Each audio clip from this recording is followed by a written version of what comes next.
विद्यार्थियों, देवनारायण राजकीय कन्या महाविद्यालय बयाना से डॉक्टर नवनीत शर्मा, सह आचार्य। आज हम महाकवि कालिदास के जीवन वृत्त का अध्ययन करेंगे।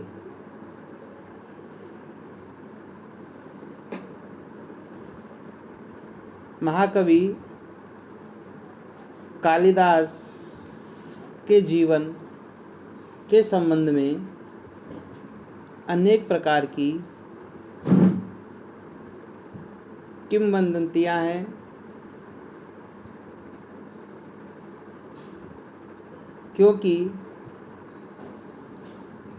इनके जीवन वृत्त के संबंध में, या यूँ कहा जाए कि संस्कृत साहित्य के अनेक महाकवि, जिनमें कालिदास भी सम्मिलित हैं, उनके जन्म स्थान, स्थिति काल के संबंध में विद्वान एकमत नहीं हैं।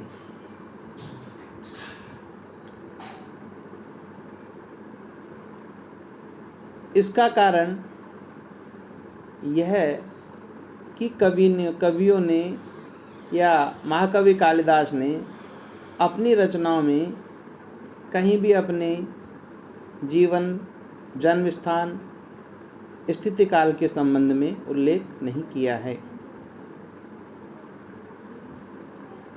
केवल अनुमान के आधार पर या किंवदंतियों के आधार पर ही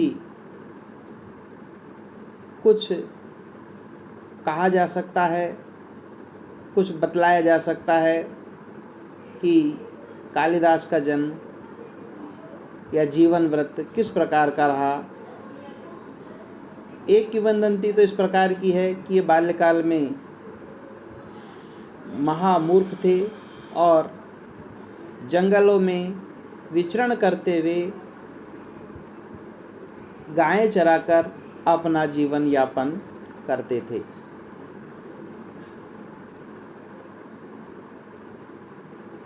महाराजा विक्रमादित्य से असंतुष्ट कुछ विद्वानों ने विक्रमादित्य की एकमात्र पुत्री विद्योत्तमा के साथ उनका विवाह कराने का निश्चय इसलिए किया कि विद्योत्तमा एक विदुषी कन्या थी और कालिदास मूर्ख। सोची समझी रणनीति के तहत जैसी किंवदंती है, ऐसे उस महामूर्ख कालिदास को सभा में ले जाकर कालिदास के द्वारा दिए गए संकेतों का महत्वपूर्ण अर्थ बतलाकर वे अपनी योजना अनुसार विद्योत्तमा का विवाह कालिदास से कराने में सफल हो जाते हैं। परंतु एक रात्रि को उष्ट्र शब्द का सही उच्चारण नहीं करने पर अपनी पत्नी विद्योत्तमा से अपमानित कालिदास घर छोड़कर चले जाते हैं। तत्पश्चात भगवती काली की उपासना से कवित्व शक्ति को प्राप्त कर जब पुनः घर लौटते हैं तो उनके द्वारा एक संस्कृत में वाक्य का उच्चारण किया जाता है, अनावृत कपाटम द्वारम देहि। इस वाक्य के द्वारा अपनी पत्नी को स्वयं की योग्यता का परिचय प्रस्तुत करते हैं और अचानक उसे अस्ति कश्चित वाग विशेष है कहना पड़ता है और अस्ति कश्चित वाग विशेष है, इन 3 शब्दों को लेकर कालिदास ने 3 काव्यों की रचना कर डाली, जिसमें अस्ति से प्रारंभ कर कुमार संभवम, कश्चित शब्द से मेघदूत और वाग शब्द से रघुवंश नामक ग्रंथों की रचना की। कुमार संभवम का प्रथम श्लोक अस्ति से प्रारंभ होता है। अस्तित्तरश्याम दिश देवतात्मा हिमालयो नाम नगाधिराजय पूर्वा परौ तोय निधि वगाः स्थित पृथिव्या इव मानदंड। कश्चित शब्द से मेघदूत खंड काव्य की रचना। कश्चित कांता विरह गुरुणा स्वाधिकारात् प्रमत्तः शापे नास्तंगमित महिमा वर्ष भोग्येन भर्तु यक्षश्चक्रे जनकतनया स्नान पुण्योदकेषु स्निग्ध छाया तरुषु वसतिम रामगिरियाश्रमेषु। और वाग शब्द से रघुवंश नामक महाकाव्य की रचना। वागर्थाविव संप्रक्तौ वागर्थ प्रतिपत्तये जगतः पितरौ वंदे पार्वती परमेश्वरौ। इस प्रकार एक वाक्य से अस्ति कश्चित वाग विशेष है, इस एक वाक्य से कालिदास के द्वारा 3 ग्रंथ रचित कर दिए। एक किंवदंती यह भी प्रसिद्ध है कि वे लंका के राजा कुमारदास, जिनका कि जन्म या समय 500 ईस्वी माना जाता है, उनके मित्र थे। कालिदास की रचनाएं इस प्रकार का कोई संकेत नहीं छोड़ती हैं जिससे ये निर्णय किया जा सके कि कालिदास का जन्म कब हुआ।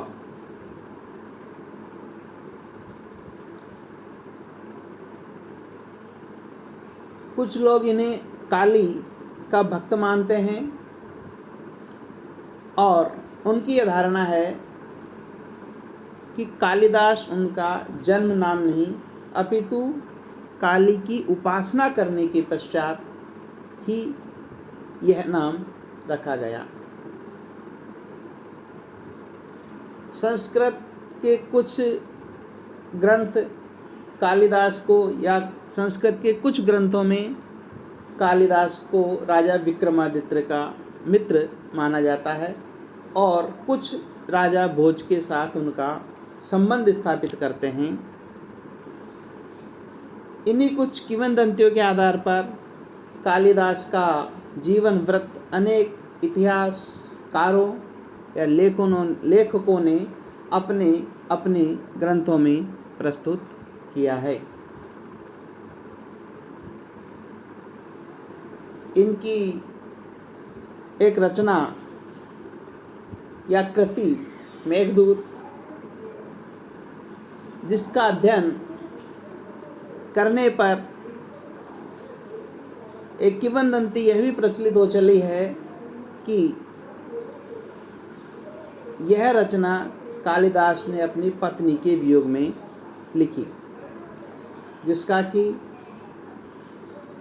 स्थल या यूँ कहें रचना की जगह क्षिप्रा नदी या रामगिरी अर्थात रामटेक है। कालिदास के ग्रंथों का जब हम अध्ययन करते हैं तो पता लगता है कि वे शिव भक्त और ब्राह्मण थे, और जहाँ भी उन्हें अवसर प्राप्त हुआ वहीं उन्होंने भगवान शिव को चित्रित करने में प्रत्यक्ष या अप्रत्यक्ष रूप से सफल हुए हैं।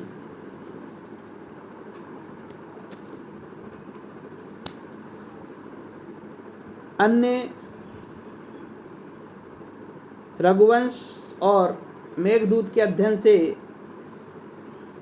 तो इस प्रकार का एहसास होता है, इस प्रकार का आभास होता है कि कालिदास ने हिमालय पर्वत, समुद्र तट से लेकर हिमालय पर्वत तक संपूर्ण भारत का भ्रमण किया हो, जैसा इन ग्रंथों के अध्ययन में जो राजसी ठाठ बाट और राजसी जो महत्व है उसका वर्णन मिलता है, उससे ऐसा प्रतीत होता है कि कालिदास ने भ्रमण करते हुए अनेक राजाओं के साथ उनका संयोग रहा है।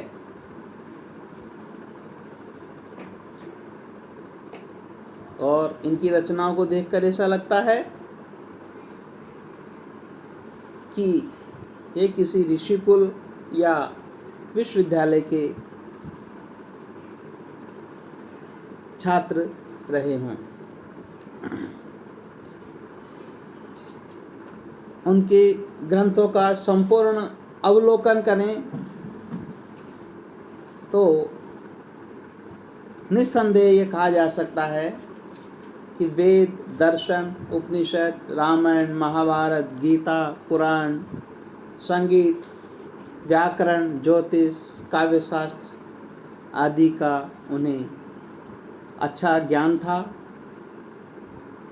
इस प्रकार विभिन्न किंवदंतियों के आधार पर यह तो तय है कि कालिदास एक उच्च कोटि के सर्वश्रेष्ठ विद्वान थे और जिनकी रचनाएं उनकी बहुज्ञता को सिद्ध करती हैं। इस प्रकार कहा जा सकता है कि कालिदास के जीवन के संबंध में कोई भी लिखित और प्रामाणिक अभिलेख उपलब्ध नहीं है, लेकिन प्रचलित विभिन्न मतों के आधार पर उनके जन्म स्थान को और उनके स्थिति काल को विभिन्न विद्वानों के द्वारा सिद्ध करने का प्रयास किया गया है। तो अब हम उनके जन्म स्थान के विषय में चर्चा करते हैं।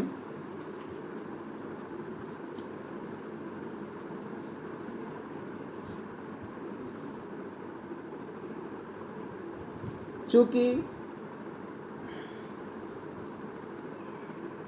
संस्कृत साहित्य के कवियों के द्वारा अपने जन्म स्थान, अपने काल और अपने जीवन वृत्त के विषय में अधिक कुछ नहीं बताया गया, और यही कारण है कि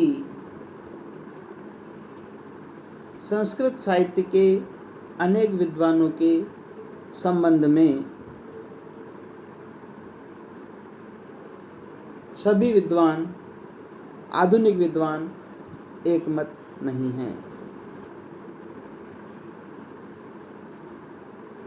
क्योंकि एक सर्वश्रेष्ठ लेखक, सर्वश्रेष्ठ नाटककार, सर्वश्रेष्ठ काव्यकार होने के कारण सभी प्रांतों के, सभी राज्यों के विद्वान उन्हें अपनाना चाहते हैं। और परिणाम स्वरूप कश्मीर के विद्वान हैं वे उन्हें कश्मीरी सिद्ध करते हैं। इसके लिए उनके द्वारा हिमालय की प्राकृतिक शोभा और अलकापुरी का वर्णन, उसका उदाहरण देते हुए वे उन्हें कश्मीरी सिद्ध करते हैं। उज्जैनी के विद्वान उन्हें मालवा का मानते हैं क्योंकि उनके काव्य में उज्जैनी के वर्णन की अधिकता रही है।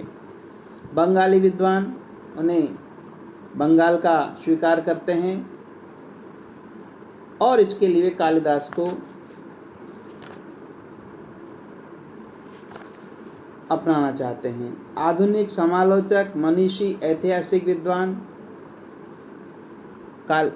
इस पक्ष में है कि कालिदास मालवा के ही थे, क्योंकि कालिदास जैसे कवि को किसी एक प्रांत की समय सीमा में या किसी एक राज्य की समय सीमा में नहीं बांधा जा सकता, इसलिए वैसे वे संपूर्ण राष्ट्र के, संपूर्ण देश के प्रतिनिधि कवि थे, हैं, रहेंगे। डॉक्टर राजदेव मिश्र का अपना मत है कि कालिदास उज्जैनी के ही निवासी रहे होंगे या उज्जैनी उनकी कर्मभूमि होने के साथ साथ जन्मभूमि भी रही होगी।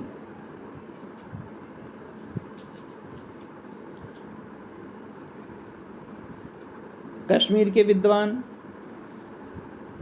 प्रोफेसर कल्ला ने अपनी कृति कालिदास का जन्म स्थान में कालिदास का जन्म कश्मीर में माना है। बंगाली लोग कालिदास के नागमत, काली और दास इन दो पदों तथा मेघदूत के प्रथम श्लोक आषाढ़स्य प्रथम दिवसे के आधार पर कालिदास को बंगाल भूमि का मानते हैं, क्योंकि बंगाल में माँ काली इष्ट के रूप में उपासक के रूप में है और वहाँ नाम के साथ दास लगाने की एक प्रथा प्रचलित है। इसलिए बंगाल में कालिदास नाम का एक स्मारक भी बना हुआ है। विदर्भ के समर्थन में डॉक्टर पीटरसन हैं। मिथिला के समर्थक पंडित आदित्यनाथ झा हैं। विदिशा के समर्थक हरप्रसाद शास्त्री तथा परांजपे हैं। उज्जैनी महाकवि कालिदास ने मेघदूत में उज्जैनी का बड़े ही रोचक और सुंदर तरीके से वर्णन किया है, जिससे उनकी उस नगरी के प्रति, उस उज्जैनी जगह के प्रति प्रेम से पता चलता है कि कालिदास और कि उज्जैनी के होंगे। कालिदास के आश्रयदाता चंद्रगुप्त विक्रमादित्य ने उज्जैनी को अपनी दूसरी राजधानी बनाया था। इन सब तथ्यों के आधार पर उज्जैनी को कालिदास की कर्मभूमि मानते हैं। प्रोफेसर मिरासी। उज्जैनी में तो प्रतिवर्ष कालिदास समारोह भी होता है। ऐसी दशा में कालिदास का जन्म स्थान का निर्धारण करना बड़ा कठिन है।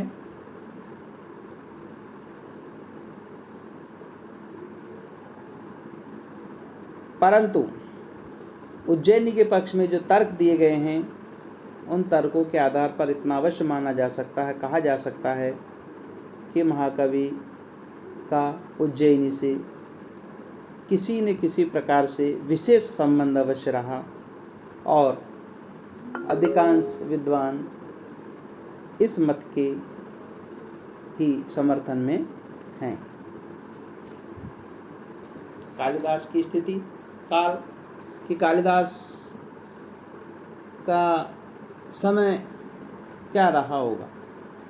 कालिदास किस काल में उत्पन्न हुए होंगे, इस विषय में भी कोई एक मत प्रचलित नहीं है। कुछ विद्वान इन्हें 6ठी शताब्दी का मत प्रस्तुत करते हैं इनके पक्ष में, कुछ गुप्तकालीन मत प्रस्तुत करते हैं और कुछ ईसा पूर्व प्रथम शताब्दी का मत।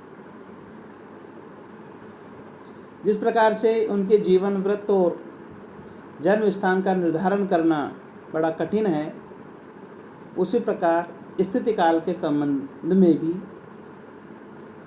बड़ी विकट स्थिति है, विवादास्पद स्थिति है। परंतु फिर भी किन्हीं तथ्यों के आधार पर किसी भी कवि का या किसी भी लेखक का एक काल निर्धारण करना नितांत आवश्यक होता है। उसी परंपरा में, उसी श्रृंखला में इनकी काल की पूर्व और अपर सीमा तय की जा सकती है और उस पूर्व और अपर सीमा के आधार पर इनका स्थिति काल निर्धारण किया जाता है या किया जा सकता है।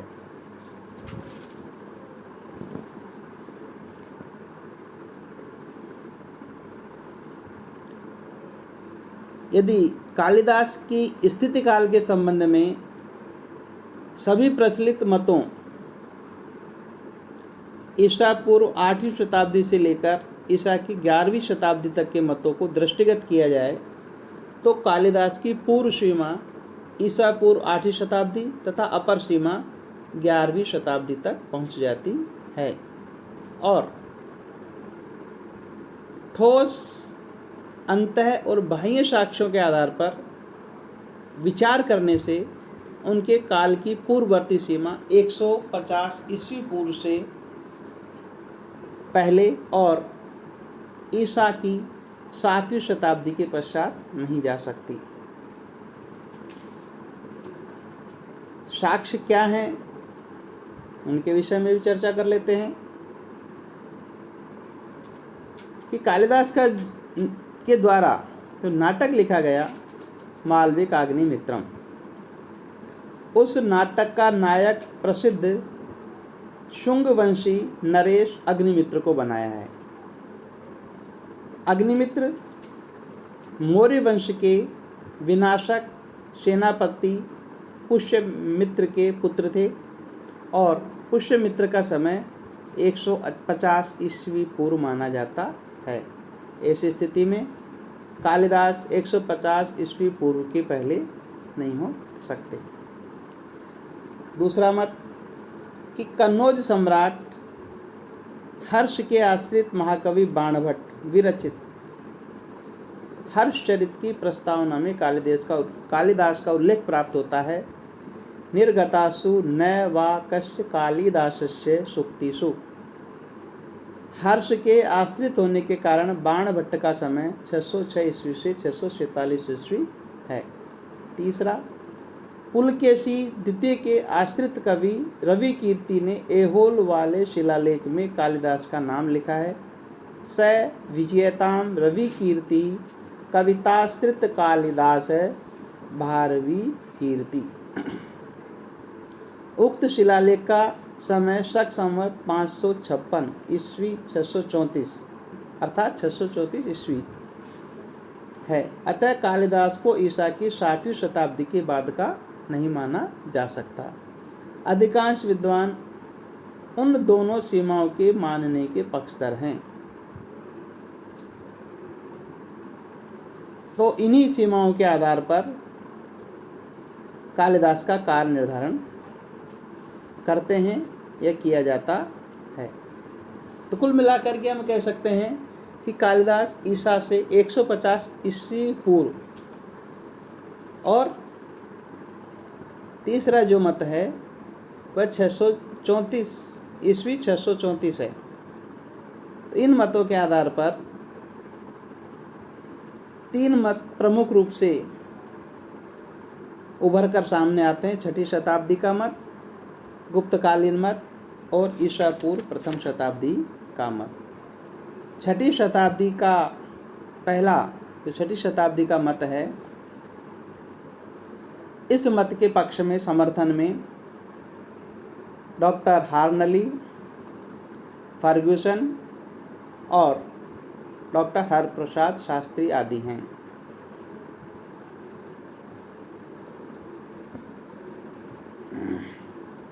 समर्थन में क्या तर्क दिए जाते हैं उनका हम थोड़ा चर्चा कर लेते हैं। पहला तर्क ये दिया जाता है कि विक्रमादित्य के दरबार में कालिदास का होना प्रसिद्ध है, अर्थात विक्रमादित्य के सभा में कालिदास थे, ऐसा प्रसिद्ध है। दूसरा,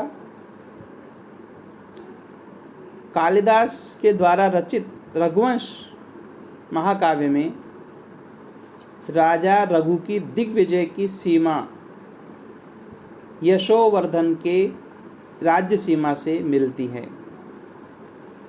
कालिदास की रचनाओं में यवन, शक, हूण आदि का भी उल्लेख मिलता है। हूणों ने 500 ईस्वी में भारत पर आक्रमण किया था। तीसरा समर्थन में तर्क दिया जाता है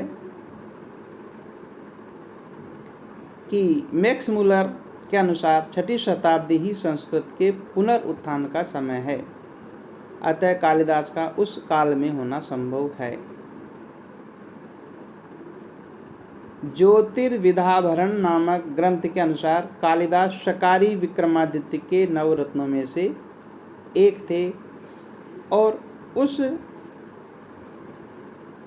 ज्योतिर्विधाभरण नामक ग्रंथ का रचनाकाल 580 ईस्वी पूर्व है। छठी शताब्दी में ज्योतिषाचार्य वराहमिहिर ने वर्षा ऋतु का आरंभ आषाढ़ से माना और कालिदास ने मेघदूत में आषाढ़स्य प्रथम दिवसे कहकर आषाढ़ से वर्षा ऋतु का आरंभ स्वीकार किया। इसके साथ ही कालिदास ने अपनी रचनाओं में वराहमिहिर के ज्योतिष संबंधी अनेक सिद्धांतों का उल्लेख किया है। कुछ तर्क समर्थन में इस प्रकार दिए गए, लेकिन इन तर्कों का खंडन भी किया जा सकता है या किया गया है। कि पहला खंडन कि छठी शताब्दी में राजा यशोवर्धन के द्वारा विजय के उपलक्ष्य में संवत चलाकर उसे 600 वर्ष पहले से आरंभ होने का प्रचार न तर्कसंगत और न इतिहास सम्मत, अतः फर्ग्यूसन की कल्पना आधारहीन है। भारतीय जनश्रुति के अनुसार कालिदास शकारी विक्रमादित्य के आश्रित कवियों में से एक थे। शकारी यह उपाधि शकों को परास्त करने वाले चंद्रगुप्त द्वितीय ने धारण की थी। वस्तुतः छठी शताब्दी में विक्रमादित्य नाम का कोई राजा ही नहीं हुआ। रघुवंश में रघु दिग्विजय वर्णन में जिन शकों और यवनों का उल्लेख प्राप्त होता है वे आक्रमणकारी नहीं थे। रघु ने उन्हें भारत की सीमा के बाहर ही परास्त किया था।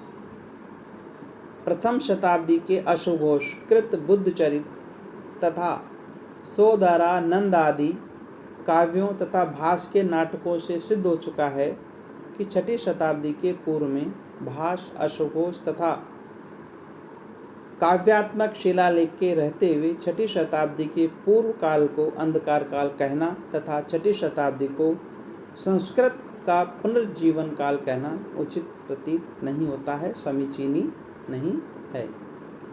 ज्योतिर्विधाभरण जैसे अप्रमाणिक ग्रंथों के आधार पर कुछ कहना उचित नहीं है।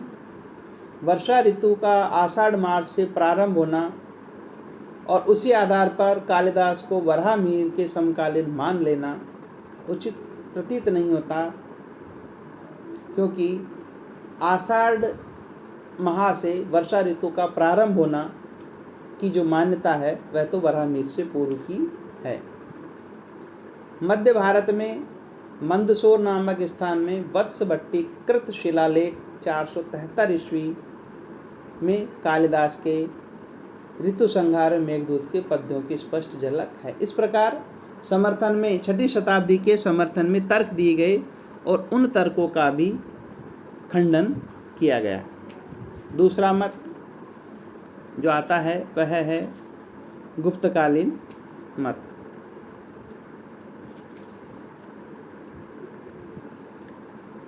कालिदास, ऐसा माना जाता है कि कालिदास किसी शकारी विक्रमादित्य के आश्रय में थे, जिसकी राजधानी उज्जैनी थी। चंद्रगुप्त द्वितीय 375 से 413 ईस्वी तथा उनके पौत्र स्कंदगुप्त दोनों ने ही विक्रमादित्य की उपाधि को धारण किया। दो विक्रमादित्य की स्थिति होने के कारण यह मत दो भागों में विभक्त हो गया।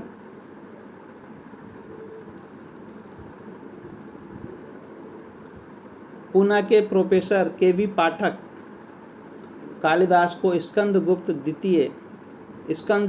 विक्रमादित्य का समकालीन मानते हैं। Professor KV.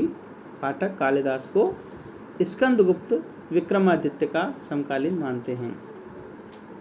कुमार गुप्त के पुत्र स्कंदगुप्त ने 455 ईस्वी में हूणों को परास्त कर विक्रमादित्य की उपाधि धारण की। तो यह जो मत है वह जिन तथ्यों पर आधारित है वह उचित प्रतीत नहीं होता है, ठीक नहीं है, क्योंकि रघुवंश में रघु के द्वारा हूणों को परास्त करने की जो घटना 455 ईस्वी के पूर्व की ही सिद्ध होती है, जब हूणों का भारत में आगमन भी नहीं हुआ था। Professor KV. पाठक के मत के विपरीत पाश्चात्य विद्वान डॉक्टर कीथ मैकडोनल, विंटरनिट्ज तथा भारतीय विद्वान डॉक्टर R.D. भंडारकर आदि कालिदास को चंद्रगुप्त द्वितीय 375 से 413 का आश्रित कवि मानते हैं। चंद्रगुप्त द्वितीय ने शकों को भारत से निकालकर विक्रमादित्य की उपाधि धारण की थी। इस मत के पक्ष में निम्न तर्क हैं। शकारी विक्रमादित्य अर्थात चंद्रगुप्त द्वितीय की राजधानी उज्जैनी थी, क्योंकि चंद्रगुप्त द्वितीय विद्वान पंडितों का आश्रय दाता एवं दानी था। अतः ऐसे राजा के आश्रय में कालिदास जैसे कवि का रहना उचित प्रतीत होता है, समीचीनी प्रतीत होता है।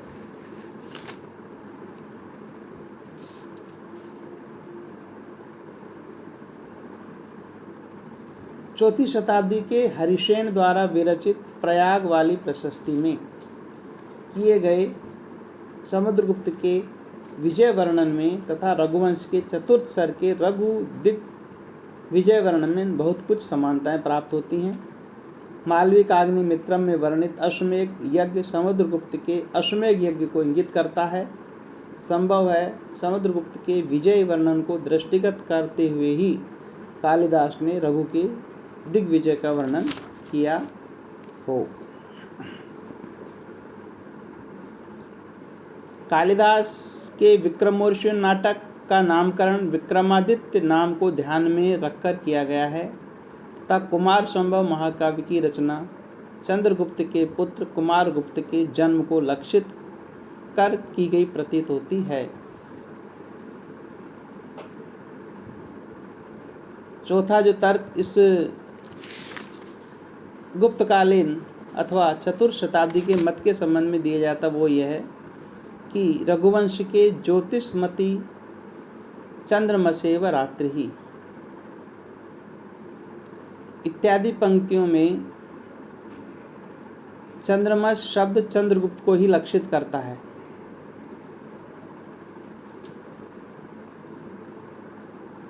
स्वीर्य गुप्ता ही मनो प्रसूति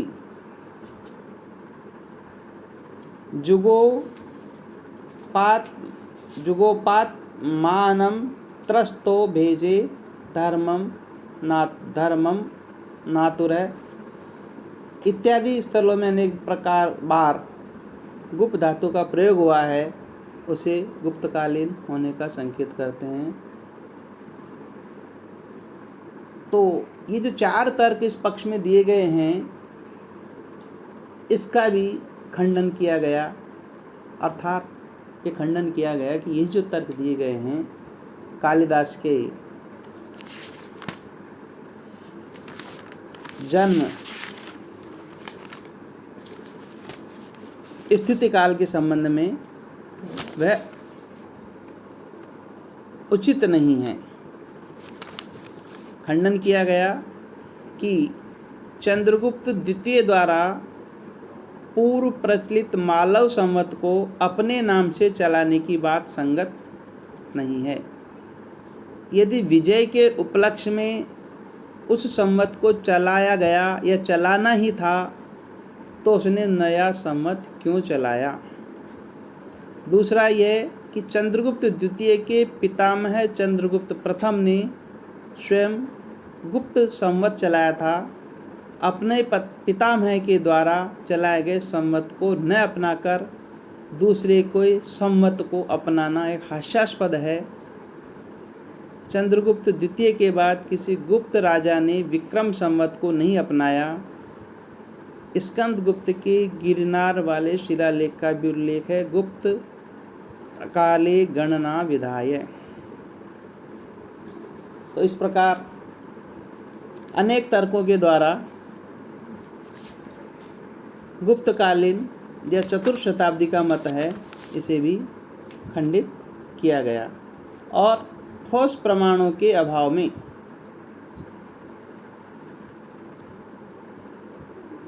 महाकवि कालिदास को चंद्रगुप्त द्वितीय का समकालीन नहीं माना जा सकता। इसलिए उनके स्थिति काल के संबंध में यह मत भी निरस्त हो जाता है। तीसरा मत ईसा पूर्व प्रथम शताब्दी का माना गया।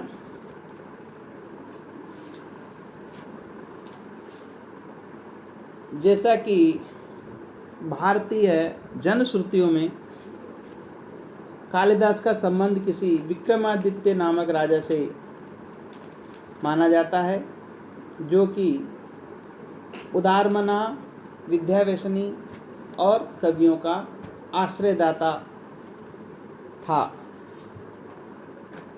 अनेक भारतीय तथा पाश्चात्य विद्वानों की का मानना है, उनकी मान्यता है कि कालिदास ईसा पूर्व प्रथम शताब्दी में स्थित थे और विक्रमादित्य के आश्रित कवि थे। उनके मत में विक्रमादित्य परमार वंशी थे और शकों के नाम से शकों को परास्त कर विजय के उपलक्ष्य में मालवगण स्थिति संवत चलाया, जो बाद में विक्रम संवत के नाम से प्रसिद्ध हुआ।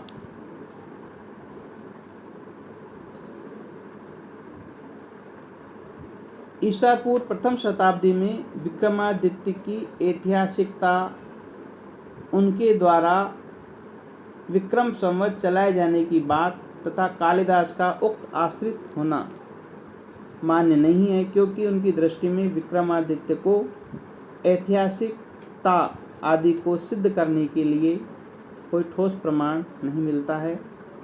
अतः सर्वप्रथम इन 3 विषयों पर या निम्न 3 विषयों पर विचार करना परम आवश्यक है कि विक्रमादित्य की ऐतिहासिकता क्या है।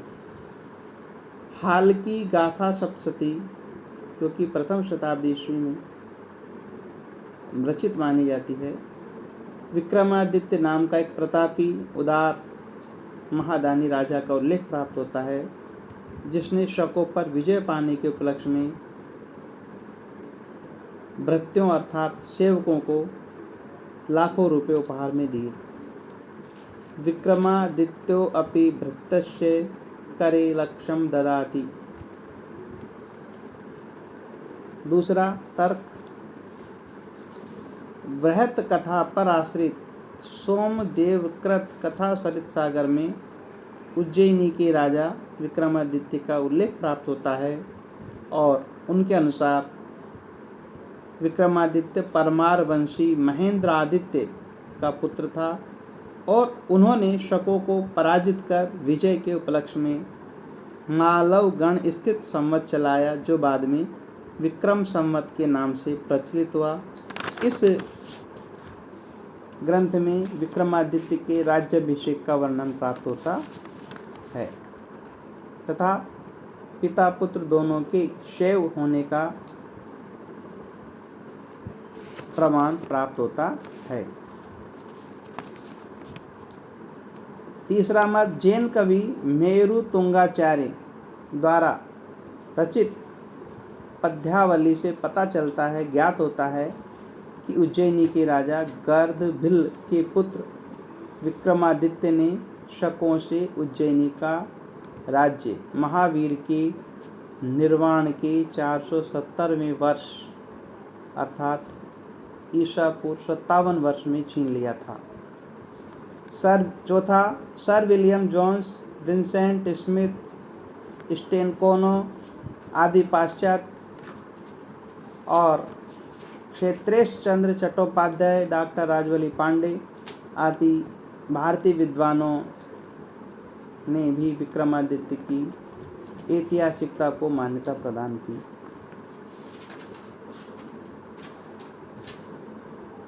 उक्त प्रमाणों तथा अन्य तथ्यों के आधार पर भी विक्रमादित्य की ऐतिहासिकता को स्वीकार न करना एक प्रकार का दुराग्रह ही कहा जा सकता है। केवल शिलालेख आदियों की सामग्री के आधार पर ही किसी की ऐतिहासिकता सिद्ध नहीं होती। ऐसा होने पर तो न जाने कितने महापुरुषों की सत्ता ही अमान्य हो जाएगी।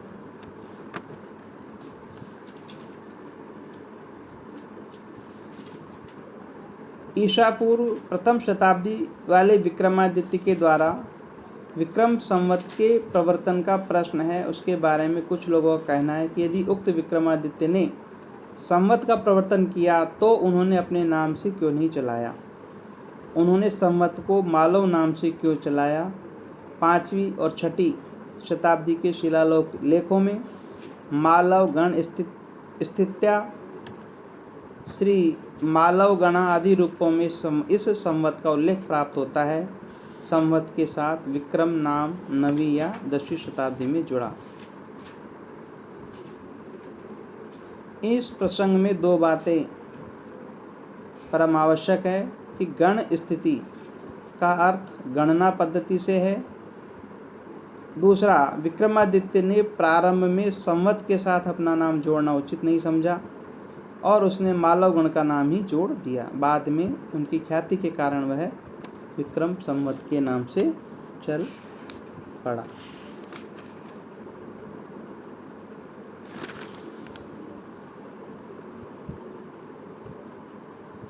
इस प्रकार प्रमाणों के आधार पर कालिदास का स्थिति काल